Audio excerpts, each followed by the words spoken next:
बागेश्वर विधानसभा के लिए उपचुनाव में मतदान खत्म हो चुका है। कुल 55.42% लोगों ने मताधिकार का इस्तेमाल किया। वोटिंग मशीनों को डिग्री कॉलेज में बने स्ट्रांग रूम में रखा गया है। ईवीएम पहुंचाने का सिलसिला अब भी चल रहा है। उपचुनाव में कुल 5 प्रत्याशी चुनाव मैदान में, जिसमें बीजेपी की पार्वती दास, कांग्रेस के बसंत कुमार हैं, जिनके बीच मुख्य मुकाबला है। उपचुनाव में सुबह से ही लोगों में उत्साह देखने को मिला। मतदान शांतिपूर्ण तरीके से संपन्न हुआ।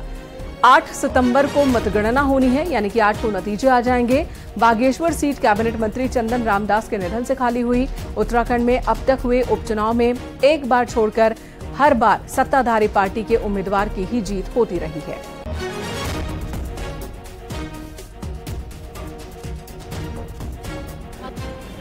बागेश्वर उपचुनाव का आज मतदान प्रक्रिया संपन्न हो चुकी है। 5 बजते ही सभी जो गेट थे वो बंद हो चुके थे। उसके बाद ईवीएम मशीन में 5 प्रत्याशियों का जो भविष्य है आज कैद हो गया है। अब आने वाला 8 सितंबर ही बताएगा कि कौन बागेश्वर का विधायक होगा। इसमें था न्यूज़ 18 बागेश्वर।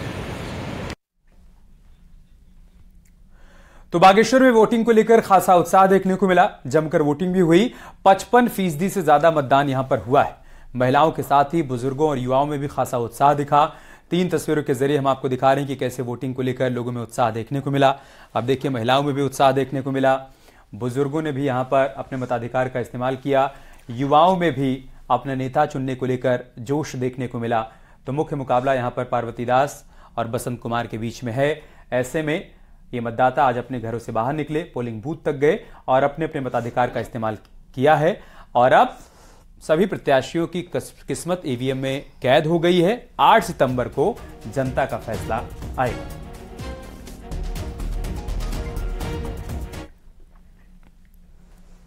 बागेश्वर उपचुनाव के लिए आज वोटिंग हुई। बीजेपी उम्मीदवार पार्वती दास ने अपना वोट डाला। पूर्व मंत्री चंदन रामदास के निधन से ये सीट खाली हुई। तब बीजेपी ने उनकी पत्नी पार्वती दास को उम्मीदवार बनाया है। पार्वती दास को उम्मीद है कि उन्हें पति चंदन रामदास के द्वारा किए गए कामों का फायदा मिलेगा इस उपचुनाव के दौरान। वहीं कांग्रेस उम्मीदवार बसंत कुमार ने विवेकानंद विद्या मंदिर इंटर कॉलेज में बने बूथ पर अपनी पत्नी के साथ वोट डालने पहुंचे। बसंत कुमार ने बागेश्वर की जनता से ज्यादा वोटिंग करने की अपील की। बसंत ने कहा, लोकतंत्र का पर्व है, सभी के लिए महत्वपूर्ण है। दोनों ही दलों की ओर से अपनी अपनी जीत के दावे किए गए।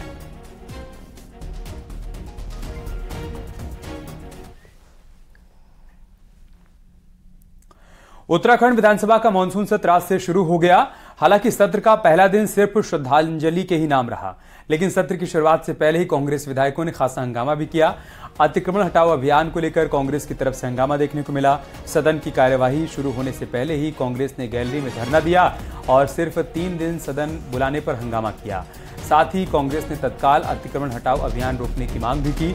सदन के पहले दिन दिवंगत सदस्यों को श्रद्धांजलि दी गई, जिसमें चंदन रामदास और पूर्व विधायक कुंवर सिंह नेगी को श्रद्धांजलि अर्पित की गई। हालांकि अब बुधवार से सदन में और ज्यादा हंगामा होने के आसार हैं।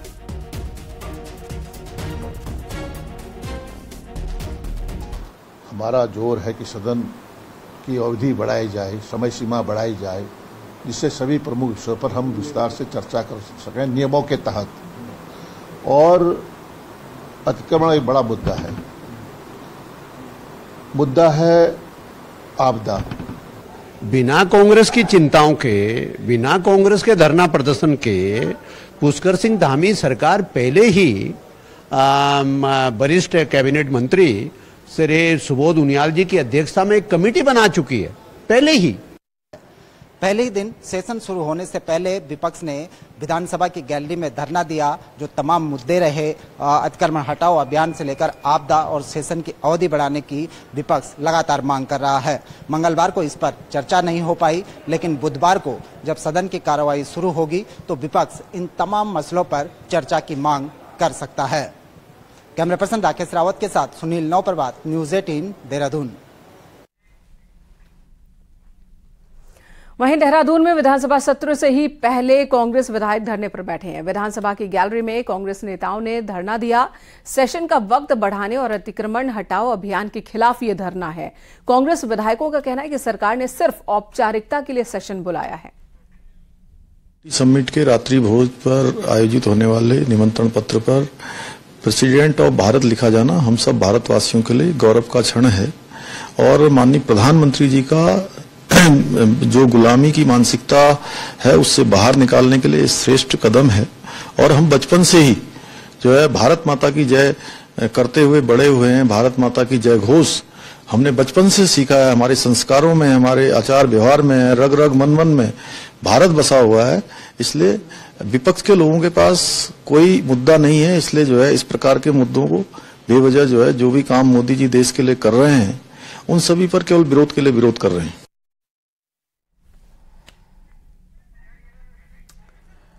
तो ये आपने मुख्यमंत्री पुष्कर सिंह धामी को सुना, जिन्होंने कहा कि इंडिया का नाम गुलामी का प्रतीक था और भारत नाम लेकर पीएम मोदी ऐतिहासिक काम कर रहे हैं।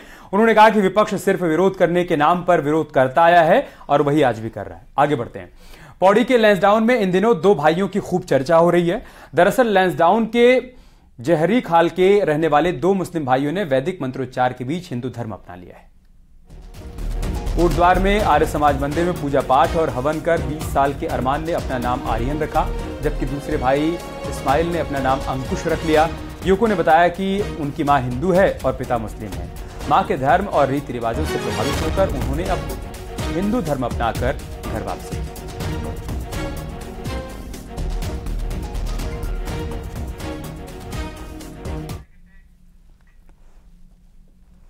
किसानों की इनकम डबल करने के उद्देश्य से किसानों को खाद सप्लाई की जा रही है, लेकिन पौड़ी जिले में नमामि गंगे खाद के बैग खुले में ही पड़े हुए हैं। सोशल मीडिया में द्वारीखाल ब्लॉक का ये वीडियो वायरल हो रहा है।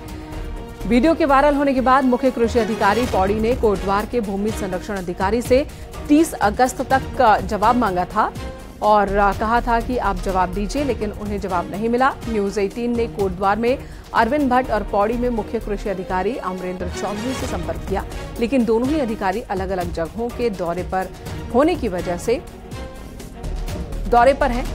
तो साफ है कि पौड़ी जिले में कृषि विभाग के अफसर कितने लापरवाह हैं।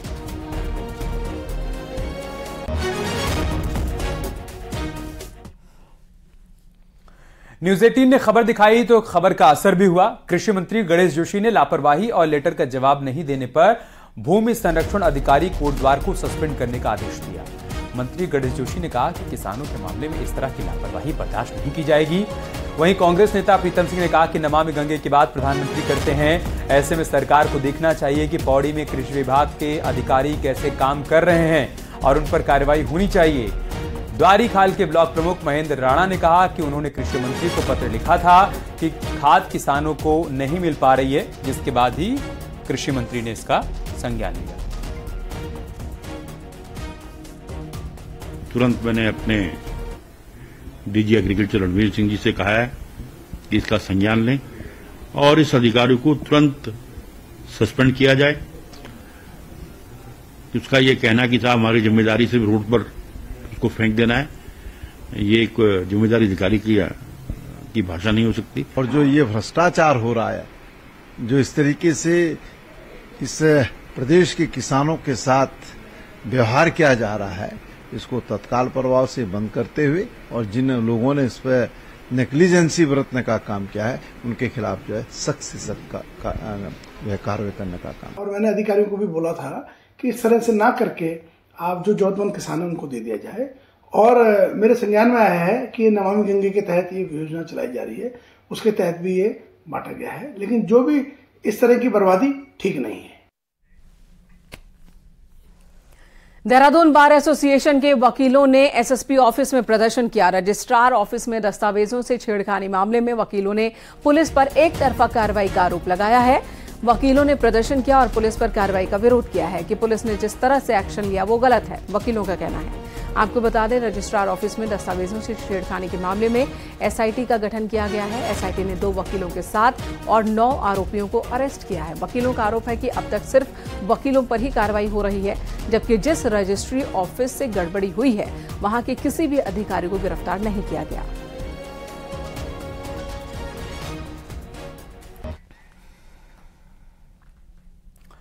उत्तराखंड एसटीएफ ने इंटरनेशनल साइबर फ्रॉड का पर्दाफाश किया है। करीब 11 करोड़ के घोटाले में मुख्य हवाला ऑपरेटर को गिरफ्तार किया गया। आरोपी वैश्यक एन कृष्णन को केरल से गिरफ्तार किया गया और इसी मामले में एक अन्य आरोपी को भी गिरफ्तार किया गया। उसकी गिरफ्तारी कर्नाटक से पहले ही हो चुकी है। ये गिरोह म्यूचुअल फंड्स में निवेश का लालच देकर ठगी किया करता था। ठगी के बाद हवाला के जरिए पैसे को विदेश भेज दिया करता था। एसटीएफ अब गिरोह के अन्य सदस्यों की तलाश कर रही है। ये माना जा रहा है कि कई अन्य राज्यों में भी इस गिरोह ने वारदात को अंजाम दिया होगा।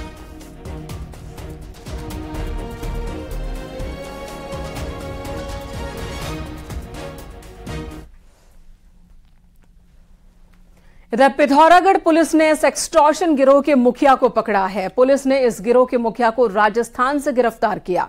पुलिस ने बताया कि यह गिरोह लोगों को फेसबुक और अन्य माध्यमों के जरिए अपने चंगुल में फंसाता था। उन्हें अश्लील वीडियो सार्वजनिक करने की धमकी देकर ब्लैकमेल करता था। पुलिस को ऐसे 6 मामलों की शिकायत मिली थी, जिनसे इस गिरोह ने 49 लाख रुपए ठगे थे। पुलिस को सरगना की गिरफ्तारी के बाद अन्य सदस्यों की तलाश है, जिसके लिए कई टीमें बनाई गई हैं और देश के अलग अलग हिस्सों में टीमें भेजी गई हैं। 5 शिकायतें हमारे पास प्राप्त हुई थी, जिसमें लगभग 49 लाख रुपए इन वादियों से जो थे लिए गए थे। इसमें हम लोग कार्रवाई कर रहे हैं और कार्रवाई करते हुए इसमें जो एक मुख्य अभियुक्त था उसको हम लोगों ने राजस्थान से गिरफ्तार किया है और आज माननीय न्यायालय पेश किया जा रहा है।